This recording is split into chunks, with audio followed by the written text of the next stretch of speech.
The Bad Batch, or Clone Force 99, are about to get their final season beginning on February 21st, and in this third season we could see many, if not all, members of this crew die. So before their ultimate demise, let's recap. Who are the Bad Batch? Originally created in a secret cloning lab on Kamino by Nala Se, Clone Force 99 only had 4 members: Hunter, Tech, Wrecker, and Crosshair, all created with individual abilities to make them far more powerful than the regular clones of the clone army. And their names kind of give away their mutations or enhancements that they have. CT-9901, or Hunter, having the ability to track things or hunt things down. CT-9902, or Tech, being the smartest clone, and of course, being really good with tech. CT-9903, or Wrecker, being the strongest of all the clone army, and, you guessed it, loves to wreck things. And the final member, CT-9904, or Crosshair, is the clone with the best shot in the galaxy. This group of mutants' first appearance on screen was in episode 1 of season 7 of the Clone Wars. They were called in to help out on a mission with Anakin Skywalker and Captain Rex in the 501st. The Bad Batch are only in the first 4-episode arc of season 7, but during that arc they find their 5th member. CT-1409, or Echo, was a clone hero of the war. He was thought to have been killed in battle, however that was not the case. The Separatists captured him and tortured him, making him more machine than man and using his brain and knowledge in battles against the Republic. This allowed the Separatists to know the battle strategies of the clone army because they had one clone to themselves. But in this battle, having a clone on their side didn't really help. Due to the abnormality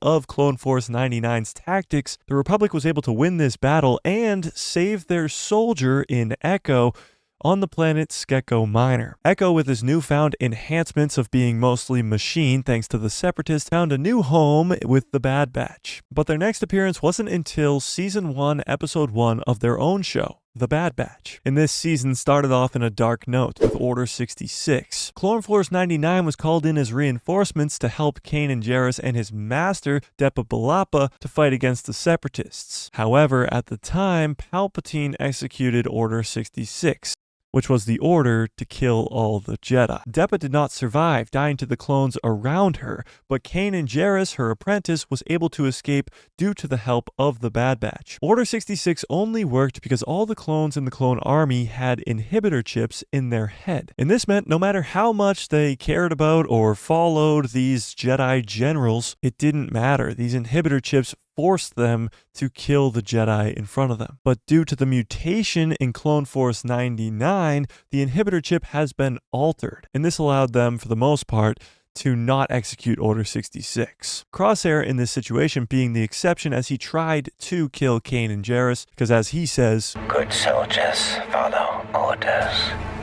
After Order 66, they went back to their home world of Kamino, and even though the war had just come to an end, the conflict was only just beginning. And on Kamino is when Clone Force 99 met their 6th and final member, Omega. Omega is one of 2 unaltered clones of Jango Fett, the other one of course being Boba Fett. She's also one of only 2 female clones ever created by the Kaminoans, the second one being her sister that she meets at the very end of Season 2 of The Bad Batch. Omega may be Force sensitive, but that's not really important right now. If you want to see why I think Omega is definitely Force sensitive, go check out this video I just did. Now, although Omega's first appearance ever in Star Wars is in Season 1, Episode 1 of The Bad Batch, I think she will have a long future after this 3rd and final season because I do think she will survive. The other members of The Bad Batch, maybe not so much. Following Order 66 and the rise of the Empire, The Bad Batch weren't going to just work for the Empire. Their inhibitor chips weren't working other than Crosshairs, and they weren't going to just follow random orders to kill innocent people. Again, except for Crosshair.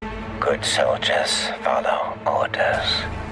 So the Bad Batch, excluding Crosshair, escape Kamino and go on the run. Life on the run is a little strange to clones who have only been in a war for their entire existence, following orders. Season 1 and 2 of the Bad Batch show us a lot of adventures that they go on and missions, but it's all leading to one thing: Palpatine's cloning plans. And going into this 3rd season, Clone Force 99 might be the only ones who can stop it. However, at the end of Season 2, we see Omega get captured by the Empire and brought to the cloning facility of Mount Tantus. We also see Crosshair go on a redemption arc in the second season, and he is captured by the Empire as well and brought to Mount Tantus. And only one member of the Bad Batch has fallen off before Season 3. Tech sacrificed his life at the end of Season 2 to save the others. In a very emotional end to this character, he is the only one of Clone Force 99 that is not alive going into this third season. However, there is a portion of the Star Wars fandom that believes that Tech is still alive and will be in this third season, but I don't think so. But hey, tell me if you think Tech is still alive in the comments below. Now, the rest of these characters' endings remain to be seen, but for the characters of Crosshair, Echo, Wrecker, and Hunter, it is likely that they will meet their demise